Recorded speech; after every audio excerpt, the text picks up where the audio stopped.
My vultures. Oh, this one. Please, please, please. Yum, yum, yum. He's off with his. He's just got one down in seconds for another. What would they eat in the wild?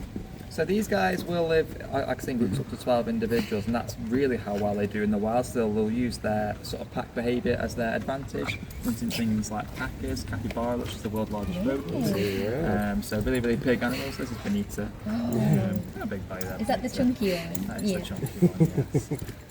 Is that the one that's given birth? Yeah. So we've got quite a large group now. So these ones here, which the younger ones are black, they will fade into more coloured ones. So the juveniles here, the yearlings, have started to get bigger, also lose more of that black coloration, now they're more sort of the golden brown.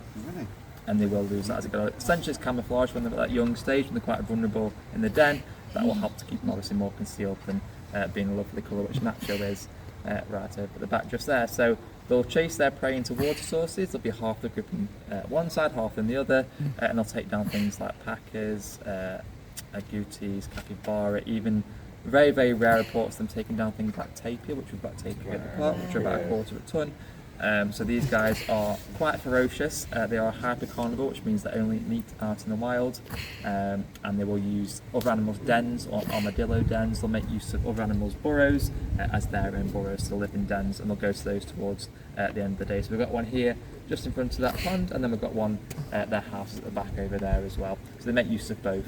And they do go to the pond as well. So they are semi-aquatic, which means they have got webbed paws, which you can see lovely demonstrated by this little top here.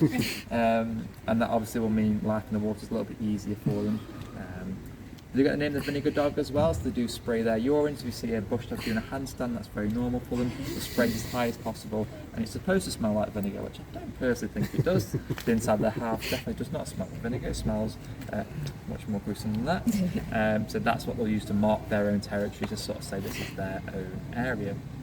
And these guys are vulnerable in the wild, so the main threats these guys do face are habitat destruction and fragmentation. As we encroach on their habitat, we bring things like domestic dogs as well, which bring their own diseases. When these guys do contract a disease when the group, it passes through that group quite quickly because they are so social. So it's another threat these guys do face. Being very, very patient there, little one. Oh, it's so cute. Do their ears come out as they get older? So some have actually not developed the pinnae.